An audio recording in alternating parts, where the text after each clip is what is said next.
Welcome back to another edition of Vikings Film Room, brought to you by the Vikings Entertainment Network. I'm your host, Pete Bercich. Now, the Minnesota Vikings have to fight to get back to 500 once again, this time traveling to Detroit to take on a winless Detroit Lions team.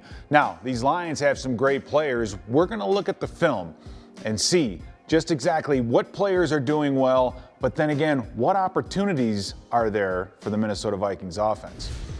All right, so when you look at this Lions defensive front, the one guy to me that stands out is Elin Mcneil. I love this guy coming out of North Carolina State. We did segments on him a couple years ago. He's playing very well for this Detroit Lions team.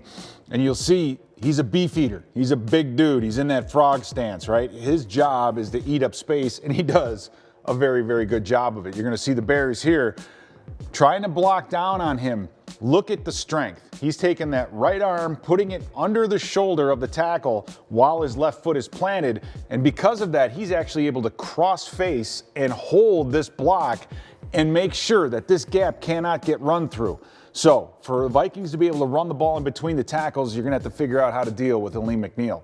Okay, we saw Mcneil take on the counter. Now you're going to see him on the zone. And the Bears here, this is just a number thing. They have the numbers that they need. These offensive linemen are all going to block to their right. And when they get to the mesh point, you're going to see you have a double team here to work up to this linebacker and a double team here to work up to this linebacker. What they want to do is push him past the play. He's taking on two blocks, but he keeps his head in the crease, and that's vital to this running game. As the tackle comes off, he stays in there. Boom, he gets in there on the tackle. Very, very difficult to get this guy out of his gap. Now, for the Lions defensive backfield, the one highlight, Amani Oruwariye. He's up there with Halapula Vaitai with some of my favorite names in the NFL. But this young kid is a great player, and this is a perfect example of what he can do. You'll see him playing off on the bottom. The Bears here are just running your old wheel route, right? This is a perfect red zone play. You run a receiver in here to open up the middle of the field, and now you've got this space, right? He's actually outside of the receiver. They're going to run that skinny post in behind him. But watch the closing speed on Oruwariye. Plants that foot in the ground, undercuts it, picks it off, and oh, by the way, this little wheel route is wide open right here. Didn't even see it. So keep an eye on Tyler Conklin in a wheel route in the red zone. Now, one of the things that the Lions have done that makes life difficult on them really in this back end is positioning. And you're going to see Tracy Walker in this play just kind of get himself a little bit out of position, which opens up a huge play, right? They're going to run really a bang 8 on this side, and you're going to see this safety is actually outside the inside receiver. The Bears are trying to open up this and hit the tight end on the skinny post. But because Walker is outside, he opens up this end of the field. And you'll see that dig come right behind the linebacker, get the separation, throw, catch. Easy big play for the Chicago Bears. So these safeties, they guess a little bit, we can get them out of position. Now, another great example of how these guys just get themselves in bad positions. You're going to see, in this case, Tracy Walker, the safety. Now watch the nickel defender. He is outside of this tight end, and the Bears are just basically going to run what they call the old scissors route, where one guy goes in, one guy goes out to get these guys to cross. And the Lions just are struggling right now with this kind of a situation. When the tight end makes this break, it would be easy for him to come off and let the safety cover the post, let the routes come to them. But for some reason, they want this safety to go from 12 yards off to work to this tight end on this out route. Too much space, ball's thrown a little bit late and a little bit underneath, but that's another big opportunity for the Vikings in the passing game. And finally, Dean Marlowe in another situation. This is the biggest play of the day for the Chicago Bears on offense, but you're going to see how they get themselves out of position. You have the nickelback again covering from the outside, but in this case, the safety is also on this side. It opens up this huge section of the field and just makes it too easy for the Bears to throw this ball over the top, catch, run, almost a touchdown. But the safeties just struggle to get themselves in the right lanes. Now, for the offense, Jared Goff, he's been a little nicked up. His favorite target, and I think a target he's going to go to more, is this guy. He just got off tour with the Grateful Dead, TJ Hawkinson. Great tight end, great route runner, great set of hands, and you're going to see how they like to use him in this situation. They need it 2nd and 10. They need to get 10 yards.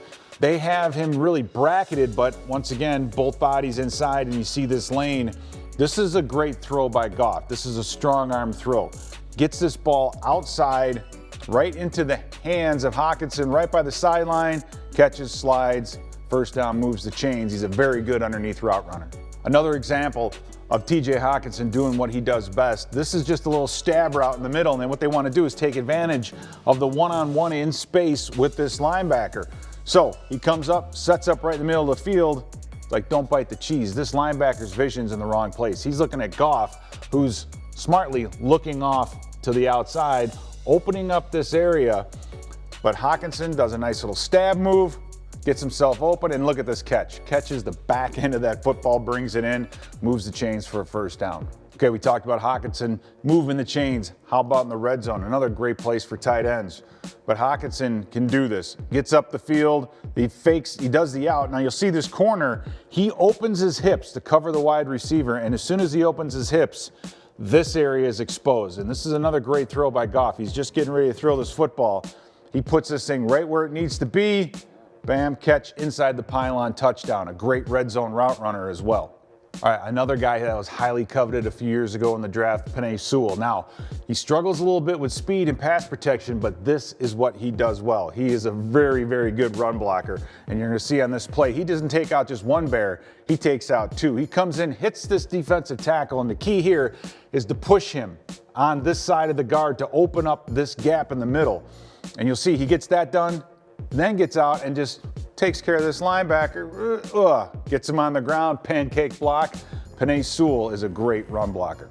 And finally, when the Lions want to take a deep shot, Jared Goff loves this guy, Josh Reynolds, a very good wide receiver, a lot of speed. So when they want to go deep, they call up Reynolds. And in this case, he's just going to run this little double move right here on the bottom, gets that corner to settle, in, out, great throw by Goff. They have the post to clear out the lane. Throw, catch for a touchdown. So he's an explosive wide receiver. Goff loves to throw it to this guy deep.